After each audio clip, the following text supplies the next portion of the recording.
Olá, pessoal, tudo bem? Sejam muito bem-vindos. O tema da nossa aula de hoje é diabetes mellitus. Para começar, o padrão, quem sou eu? Giovana César de Oliveira, meu nome, tenho 22 anos, nasci e moro até hoje na cidade de Itapevi, em São Paulo. Sou graduanda no curso de Biomedicina da Universidade São Judas Tadeu e atualmente minha profissão é assistente administrativo em uma indústria farmacêutica na Eurofarma. Então, aqui tem um slidezinho, né, do que vai ser apresentado nessa aula, uma breve introdução do nosso tema, definição do que é a diabetes mellitus, diagnóstico, o impacto que ela traz à sociedade, o tratamento e, por fim, a conclusão da nossa aula. Então, para começar, né, de forma bem rápida, o que é a diabetes, né? Então, o diabetes mellitus, mais conhecido como diabetes, né, é uma condição crônica que afeta a forma como o corpo metaboliza a glicose, que é um tipo de açúcar que é a principal fonte de energia do nosso corpo. Então, existem dois tipos de diabetes. Existem mas os principais que nós vamos abordar aqui são dois, que é o diabetes tipo 1 e o diabetes tipo 2, tá? Então, o tipo 1 ocorre quando o pâncreas não produz insulina suficiente, geralmente devido a uma resposta autoimune, que destrói as células produtoras da insulina. O tipo 2 é mais comum e acontece quando o corpo não usa a insulina adequada ou não produz insulina suficiente.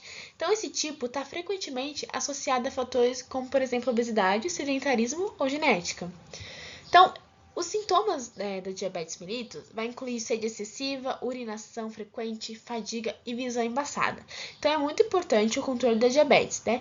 E esse controle envolve monitoramento dos níveis de glicose no sangue, mudança na dieta, exercício e, em alguns casos, a medicação ou insulina. No caso do diabetes tipo 1, pessoal, nós vamos abordar aqui, né, na parte de tratamento, mas vai precisar de insulina diária, de medicação diária, tá bom? Então, falando um pouquinho sobre o diabetes tipo 1. Então, como nós falamos aqui, né, é uma condição autoimune crônica. E o que acontece, né, nessa condição? Então, o sistema imunológico do corpo, ele ataca e destrói as células beta do pâncreas, que são responsáveis pela produção da insulina. Então, a insulina é um hormônio essencial para regular o nível de glicose no sangue e permite que as células utilizem a glicose como fonte de energia. As características principais, né, da diabetes tipo 1 são, no início dela, né, geralmente aparece na infância ou na adolescência, embora possa ocorrer em qualquer outra idade, tá? Mas mais comum, né, já perceber na infância e adolescência. Então, sintomas: pode incluir sede excessiva, urinação frequente, fome intensa, perda de peso inexplicada, fadiga e visão embaçada, visão turva. Tratamento envolve administração diária da insulina, monitoramento constante do nível de glicose no sangue e ajuste na dieta e exercício físico. Então, mudança, né, na rotina, ali, na alimentação, enfim. Qual que é a complicação, né, da diabetes tipo 1? Então, se isso não for controlado pela pessoa, pode levar a complicação mais séria, como, por exemplo, uma doença cardíaca, problema no rim, neuropatia e retinopatia. Então, é uma condição que requer gerenciamento contínuo e suporte para garantir uma boa qualidade de vida. Falando um pouquinho sobre o diabetes tipo 2. Então, o mellitus tipo 2 é uma condição crônica que é caracterizada pela resistência do corpo à insulina, diferente da tipo 1, né, que é uma condição autoimune. Essa aqui é uma resistência que o corpo cria à insulina, ou pela incapacidade do pâncreas de produzir insulina suficiente. Então, vai resultar em níveis elevados de glicose no sangue. É o tipo mais comum da diabetes, tá bom? E ele está frequentemente associado a fatores de estilo de vida e genética, principalmente estilo de vida, pessoal. Então, no início, geralmente, ele se envolve em adultos, né? Mas está se tornando mais comum em crianças e adolescentes devido ao aumento da obesidade. É o estilo de vida que a pessoa leva. Então, quais são os sintomas? A mesma coisa: sede excessiva, urinação frequente, fadiga, fome intensa, cicatrização lenta de ferida e também infecções frequentes. Então, no entanto, algumas pessoas podem ser assintomáticas nos estágios iniciais, tá? Qual que é o fator de risco para se adquirir diabetes tipo 2? Então, obesidade, sedentarismo, histórico familiar de diabetes, idade avançada, hipertensão e nível elevado de colesterol também. A gente já falou um pouquinho mais sobre o tratamento, mas o tratamento pode incluir mudança na dieta, né, que é o principal, aumento da atividade física, monitoramento do nível de glicose muito importante, né, no sangue. E em algum caso, medicação oral ou insulina. Tá? Então, é muito importante que o tratamento ele deve ser adequado, né? Deve ser passado adequadamente e deve ser seguido adequadamente também. Diagnóstico. Então, o diagnóstico da diabetes, ele envolve a avaliação do nível de glicose no sangue e pode ser feito por meio de testes, tá bom? Então, nós temos glicemia em jejum, que mede a glicose no sangue após o período de jejum de pelo menos 8 horas. Teste de tolerância à glicose oral, que é o TTGO, né? Então, após jejum, o paciente ingere uma solução de glicose e o nível da glicose é medido após 2 horas.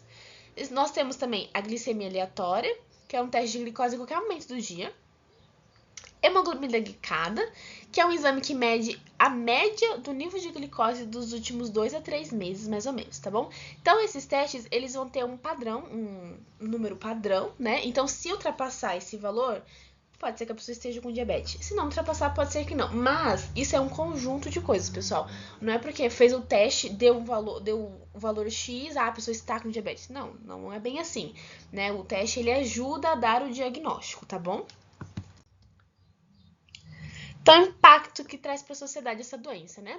Então, o aumento das taxas de diabetes, especialmente tipo 2, representa um desafio para o sistema de saúde. Então, vai se estimar aí que milhões de pessoas vivam com a condição e muito não é diagnosticado, tá? Então o diabetes leva a várias complicações, tá, pessoal? Complicações no estilo de vida da pessoa, a pessoa ela tem que mudar a rotina dela, né? Porque ela adquiriu essa doença, então mudar totalmente a alimentação, prática de exercícios físicos, né? Então, querendo ou não, vai ter um impacto na vida da pessoa e também na saúde pública, tá? Então, uma conclusão aqui da nossa aula, né? Então, diabetes, ela é uma doença crônica que afeta milhões de pessoas no mundo, né? Impactando não apenas a saúde física, mas também a qualidade de vida das pessoas. Então, o manejo adequado, que inclui alimentação equilibrada, atividade física regular e monitoramento de glicemia, é fundamental para prevenir complicações. Então, a conscientização sobre essa doença, o acesso e o cuidado da saúde são essenciais para garantir que os portadores possam viver de forma saudável e ativa. Então, a educação sobre diabetes é crucial, pessoal, e ela promove, né, a mudança no estilo de vida das pessoas e também gestão dessa condição que a pessoa tem. E é isso, pessoal. Muito obrigada por terem assistido a essa aula.